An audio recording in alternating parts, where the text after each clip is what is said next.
Assalamualaikum warahmatullahi wabarakatuh. Perkenalkan, nama saya Ananda Wiranadia dengan NIM C1C02148 dari kelas R11 Akuntansi. Pada video kali ini saya akan menjelaskan tentang penganggaran, yaitu materi tentang ramalan penjualan analisa regresi dengan dosen pengampunya, yaitu Bapak Wirmi Eka Putra.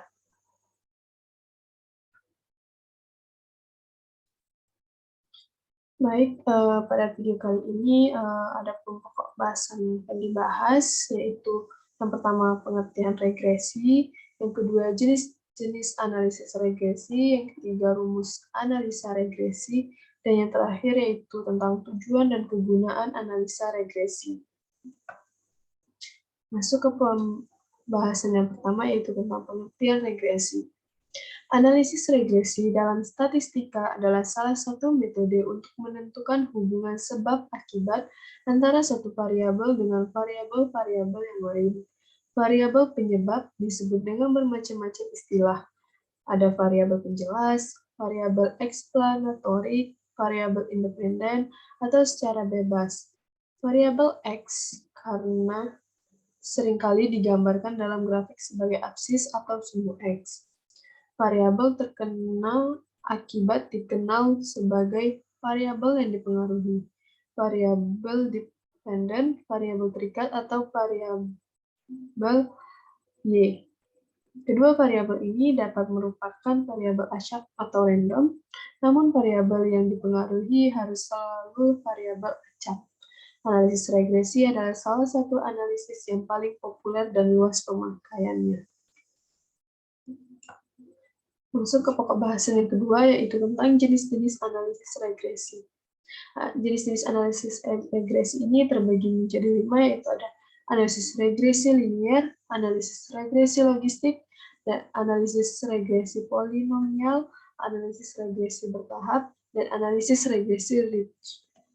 Baik, saya akan menjelaskan yang pertama terlebih dahulu, yaitu tentang analisis regresi linier. Analisis regresi linier adalah salah satu teknik pemodelan yang paling dikenal karena merupakan salah satu metode analisis regresi elit pertama yang diambil oleh orang-orang pada saat mempelajari pemodelan prediktif. Yang kedua yaitu analisis regresi logistik.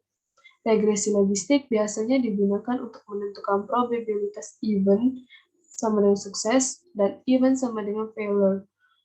Setiap kali variabel dependen adalah biner seperti 0 atau 1, benar atau salah, ya atau tidak. Regresi logistik digunakan. Dengan demikian, dapat dikatakan bahwa regresi logistik digunakan untuk menganalisis pertanyaan tertutup dalam survei atau pertanyaan yang menuntut respons numerik dalam survei. Berikutnya yaitu analisis regresi polinomial. Regresi polinomial biasanya digunakan untuk menganalisis data lengkung, dan ini terjadi ketika kekuatan variabel independen lebih dari satu. Dalam metode analisis regresi ini, garis yang paling cocok tidak pernah menjadi garis lurus, tetapi selalu jadi garis kurva, cocok dengan poin data. Berikutnya itu analisis regresi bertahap. Analisis regresi bertahap adalah proses semi otomatis yang dengannya model statistik dibangun baik dengan menambahkan atau menghapus variabel yang bergantung pada statistik T dari koefisien estimasi mereka.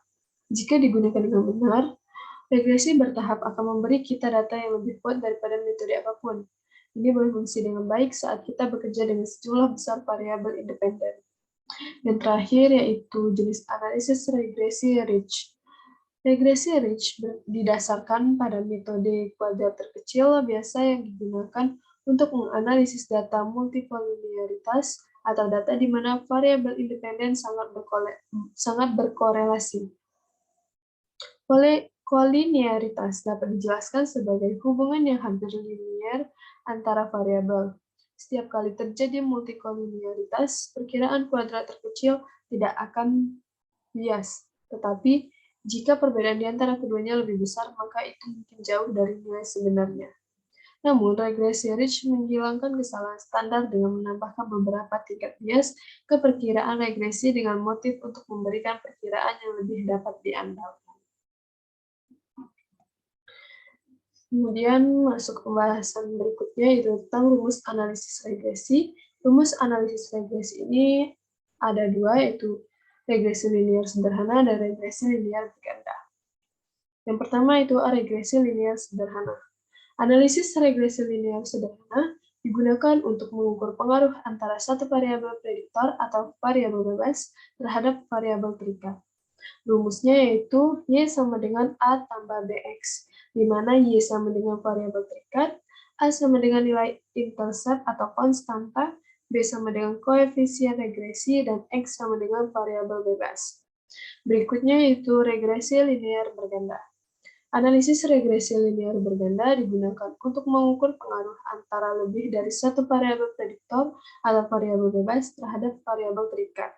Rumusnya itu Y sama dengan A tambah B1 kali X1 tambah B2 kali X2 dan seterusnya, kemudian ditambah Bn kali Xn, di mana Y sama dengan variabel terikat, A sama dengan konstanta, B1, B2 itu sama dengan koefisien regresi, dan X1 dan X2 itu sama dengan variabel bebas.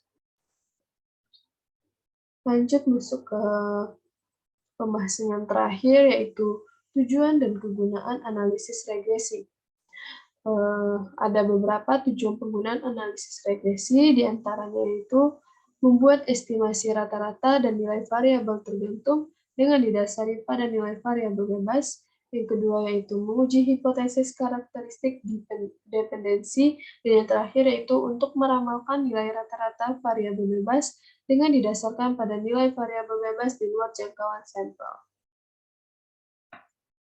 Baik, dari seluruh pokok bahasan dapat disimpulkan bahwa analisis regresi merupakan studi ketergantungan satu atau lebih variabel bebas terhadap variabel tidak bebas. Dengan maksud untuk meramalkan nilai variabel tidak bebas, perhitungannya ada linear sederhana dan linear berganda.